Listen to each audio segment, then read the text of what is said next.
Hello friends, मैं doctor Abhilasha R K Patel PG Ayurveda प्रोजनम coaching classes से।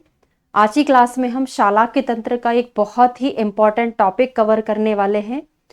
वैसे आप सभी लोगों को प्रॉब्लम होती है क्रियाकल्प पढ़ने में, है ना, क्योंकि वहाँ पर ऐसी बहुत सारी प्रोसेस हैं जिनके हमको मात्राएं याद करनी पड़ती है, जैसे तर्पण है, परिषेक है, पुटपाक है, आस्योतन है। तो हमने ये डिसाइड किया है कि आगे जाके हम एक एक कर्म का जो भी मात्राएं हैं उनको पर्टिकुलर याद करेंगे और किसमें कौन से द्रव्यों का प्रयोग किया जाता है वो भी याद करने वाले हैं। ठीक है, और एक नया सेशन भी शुरू किया है आप लोगों की डिमांड के आधार पर। रीजनिंग क्वेश्चन में आपको काफ़ी प्रॉब्लम होती थी, तो यूट्यूब पर शॉर्ट्स के फॉर्म में या फेसबुक इंस्टा पे आपको रील्स के फॉर्म में वो मिल जाएगा और यूट्यूब पर भी अवेलेबल है। ठीक है, चलिए शुरू करते हैं। आचार्य सुश्रुत के अनुसार तर्पण, यहाँ पे मैं आपको सुश्रुत और बागभट्ट दोनों के अनुसार तर्पण पढ़ाने वाली हूँ। तो पहला हमारा टॉपिक है आचार्य सुश्रुत के अनुसार तर्पण किस रोगों में कितनी मात्रा तक किया जाता है। तो पहले तो हम काल देखेंगे और एक क्लास हम सेपरेट इसकी भी लेने वाले हैं कि कौन सा कर्म किस समय पर किया जाता है। ठीक है, वहां पर मैं आपको कोड बनाकर भी याद कराने वाली हूँ। पूर्वाह्न और अपराह्न कोड भी बनाकर हम याद कर सकते हैं। तो देखो, हमको जब नेत्र तर्पण कराना रहता है तो हम क्या डिसाइड करते हैं कि या तो हम सुबह की ओपीडी में चले जाएं, वहां पे हम तर्पण करवा लेंगे, या फिर शाम के ओपीडी में चले जाएं तो तर्पण करवा लेंगे। तो इस तरीके से याद कर सकते हैं, या सुबह करवाएंगे या शाम को करवाएंगे। रात्रि में कोई ऐसा ओपन नहीं रहेगा तो आप रात्रि में कैसे करवाओगे। तो तर्पण के लिए पूर्वाह्न और अपराह्न होता है। फिर वर्त्म संधि शुक्ल कृष्ण दृष्टिगत रोगों में पूछा जाता है कितनी मात्रा तक तर्पण करते हैं। तो हमारे पास कितनी डिजिट हैं, 5 डिजिट हैं। इसको हम एक कोड के थ्रू याद करेंगे और आपको मात्राएं भी याद हो जाएंगी। तो कोड क्या बनेगा, वसा शुक्र, किसमें बस गया, शुक्र जाके दृष्टि में बस गया, क्योंकि हमने शुक्रसार पुरुष का लक्षण पढ़ा है कि जब शुक्रसार पुरुष होता है तो उसकी दृष्टि कैसी होती है, या उसके नेत्र श्वेत कलर के होते हैं। तो एक कोड भी बन गया और हमको याद भी रहेगा, बसा शुक्र दृष्टि में।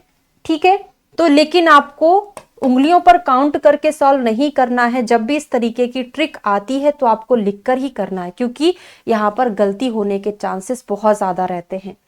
तो वा से वर्त्म, सा से संधि, सु से शुक्लगत, क्र से कृष्णगत, दृष्टि से हो जाएगा दृष्टिगत।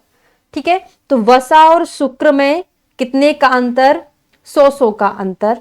बसा शुक्र यहां तक 100 का अंतर है, फिर 100 का डबल कर दो, दृष्टि में कितना हो जाएगा, 200 का अंतर। मतलब दृष्टि में जो दोनों चीज बताई है वो दा से दृष्टि में दोनों बताया है, 200 का बताया है। ठीक है, तो 100 का अंतर क्या है, हम 100 से शुरू कर देंगे। 100 के बाद 200 नहीं है, 300 आ गया। 300 के बाद 400 नहीं है, 500 आ गया। 500 के बाद 600 नहीं है, 700 आ गया। तो वसा शुक्र में 100 का अंतर हो गया और दृष्टि में 200, मतलब 800 या 1000 दृष्टि में। लेकिन कहीं कहीं आप क्या पढ़ लेते हो कि सर्वगत में 1000 है, वो कहीं नोट्स वगैरह में होंगे, बुक में ऐसा कहीं नहीं दिया है। और आपको 800 से 1000 दृष्टि ही लगाना है, इसमें दोनों चीजें हम अप्लाई करते हैं।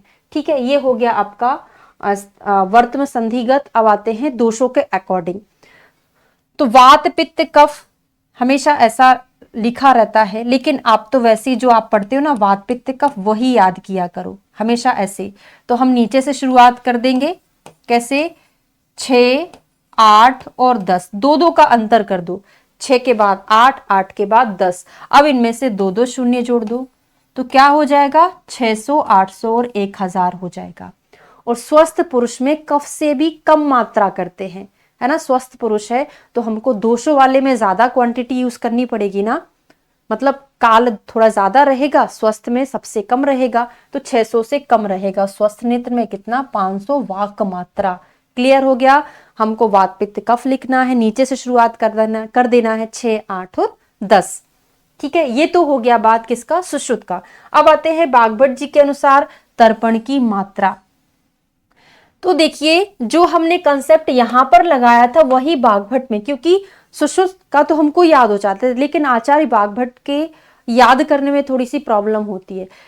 अगर हम दो चीजों को याद करना है तो एक आचार्य को सापेक्ष मानेंगे, उस मैटर में हमको थोड़ा हेर फेर करके दूसरा याद करना है। अलग से अगर याद करोगे सुश्रुत का, बागभट्ट का, तो कंफ्यूजन होगा और लास्ट में एग्जाम तक याद ही नहीं रहेगा। ठीक है, शिफ्टिंग प्रोसेस आपने सुना होगा। क्या शिफ्टिंग प्रोसेस है? हमने इधर धक्का लगा दिया, मतलब यहाँ पे स्वस्थ का और लिख लो। स्वस्थ का कितना बताया सुश्रुत ने? 500 बताया। अब हमने यहां से धक्का लगा दिया, मतलब जो 500 था ना वो कफ में पहुंच गया, और जो 600 था वो किस में पहुंच गया? पित्त में पहुंच गया। शिफ्टिंग कर दिया ना, पहले हमने ऐसा लिखा, फिर शिफ्टिंग कर दिया, धक्का लगा दिया, तो 500 कफ में पहुंच गया, 600 कहां पहुंच गया? पित्त में पहुंच गया। लेकिन एक बहुत अच्छी बात, आचार्य सुश्रुत ने स्वस्थ में 500 बोला है, लेकिन बागभट्ट ने स्वस्थ में 600 बोला है।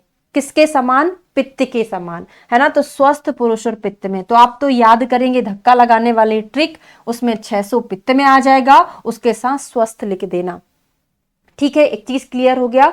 अब बात करते हैं अधिमंत और वात में। तो वात में तो दोनों का सेम है ना।